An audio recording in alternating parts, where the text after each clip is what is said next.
আপনারা যে পান খান কিরম লাগে? আর তো আমার সেবার লাগে।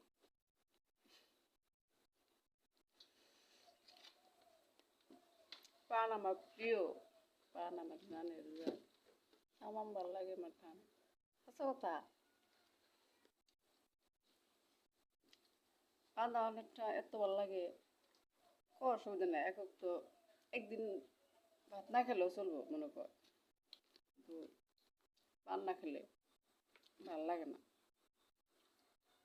একদম হাসা কথা। আসমানেন এরা ওই না বুঝছেন কি, মনে করেন আমি 1 মাস না খেয়ে থাকাম, পান না খেয়ে থাকা আপনি এইরকম খুব ভালো লাগে।